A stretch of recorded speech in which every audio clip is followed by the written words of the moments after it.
اور اسی طرح سے we have to understand the traps of shaitan. You know, the amazing thing about shaitan is he is very patient. وہ بہت صبر سے چلتا ہے.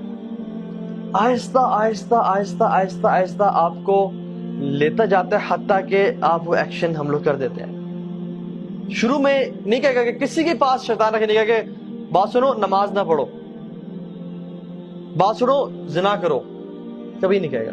کیا بولے گا کہ ٹھیک ہے نماز پڑھ لو، اچھی بات ہے، بہت لازمی پڑھنی ہے، نماز نہیں چھوڑ سکتے ہو، لیکن ابھی تو 3 گھنٹے پڑھے نماز کی قضا ہونے میں.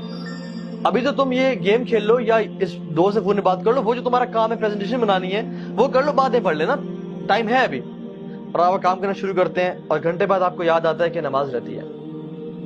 پھر آتا ہے کہ نماز پڑھو گے تم، چھوڑنے کا تو سوال نہیں پیدا ہوتا، لیکن پہلے یہ کام کر لو، پہلے اس دوست سے کال کر لو، یا پہلے یہ چیز کر لو، تمہارا ہوم ورک رہتا ہے یا تمہارا یہ پروجیکٹ رہتا ہے، اس پہ تھوڑا کام کر لو، اور آرام سے فری ہو کے دل کی تسلی کے ساتھ فوکس ہو کے نماز پڑھنا. تو آپ کو اس نے کیا کہا کہ پرائورٹی تمہاری یہ ہے، جب فری ہو جاؤ گے پھر نماز پڑھ لینا.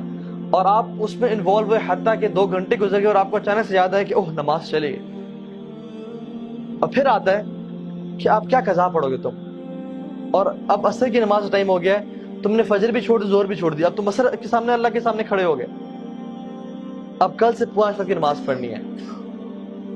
اور پھر آپ کہتے ہیں ہاں میں کل سے 5 وقت کی نماز پڑھوں گا، اور یہ کل کبھی نہیں آتا حتیٰ کہ انسان کورٹ میں چلا جاتا ہے. یہ میں اپنا پرسنل ایکسپیرینس بتا رہا ہوں آپ کو. میں جب یونیورسٹی میں تھا، when I was not practicing، یہ تو میرا حلیہ بالکل بھی نہیں تھا اور ہم لوگ برائی میں تھے، تو میں یہ چیز میں سمجھتا تھا کہ نماز بڑی امپورٹنٹ ہے. لیکن ہوتا کیا تھا کہ چلو ابھی ٹائم ہے، پڑھ لیتے ہیں پڑھتے ہیں، اور کرتے کرتے 1 نماز چھوٹی، 2 چھوٹی، اب کل سے پوری پڑھیں گے، باقی بھی چھوڑ دی ساری. اور کل اگلے دن صبح اٹھے ہی 8 بجے، وہ فجر گئی، اور جب فجر گئی تو پھر اب کل سے 5 وقت کی پڑھیں گے. So this is how شیطان plays. اسی طرح سے زنا کے معاملے میں، فورنیکیشن کے معاملے، وہ نہیں کہے گا کہ چلو یہ عورت ہے اس کے ساتھ تم بدفعلی کرو، وہ کہے گا کہ she is so friendly، اور کتنا برا لگے گا کہ تم اتنے روڈ بن کے رہو اس کے سامنے، اور کسی کا دل دکھانا کوئی اچھی بات ہے، تو اسے حال چال تو پوچھو، صرف کام کی بات، یہ تو بدتمیزی ہے. اور وہ کرتے کرتے آپ کام کی بات پوچھیں گے، باتیں کرتے کرتے فیلنگز ڈیولپ ہونا شروع ہو جائیں گی، اور آپ کے ذہن میں بہت سارے خیالات اس کو حسین کر کے. حدیث میں کیا آتا ہے، اللہ اکبر، اللہ کے نے فرمایا کہ شیطان نامحرم کو تمہارے ذہنوں میں حسین کر کے پیش کرتا ہے. وہ اتنی خوبصورت ہوتی نہیں ہے جتنی وہ خوبصورت کر کے تمہارے سامنے پیش کرتا ہے، حتیٰ کہ انسان فینٹیسائز کر رہا ہوتا ہے کہ یار سبحان اللہ کیا بہترین نیچر ہے اس کی، کیا خوبصورت ہے یہ، کیا اچھی عورت ہے یہ، اتنی ہوتی نہیں ہے. تو شیطان اس کے بارے میں وہ کر رہا ہوتا ہے، حتیٰ کہ آپ کے دل میں اس کے لیے پیار محبت ڈیولپ ہو جاتا ہے، and you die to meet her. اور جب آپ میٹنگ کرنے جاتے ہیں تو آپ کو نہیں کہتے، تم نے تو یہ چیز ذہن میں نہیں ہوتی کہ تم نے اس کے ساتھ برا گناہ کرنا ہے، بس ہوتا ہے کہ we'll just meet, I'll just see her, I'll maybe propose her or something.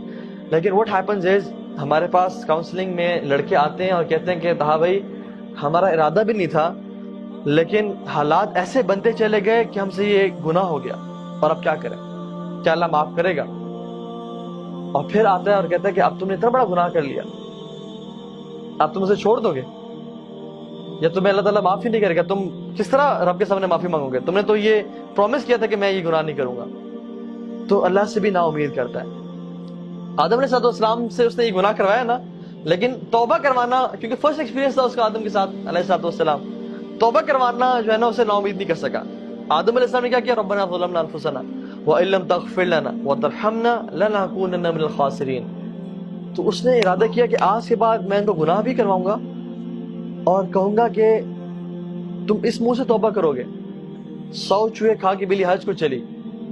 یہ جو باتیں ہیں نا کہ اللہ سے نا امید کر دینا، this is how شیطان plays. تو we have to understand کہ ہم نے شیطان کو ٹیکل کہاں پہ کرنا ہے. The first thought comes to our mind، اس کو وہیں پہ روکنا.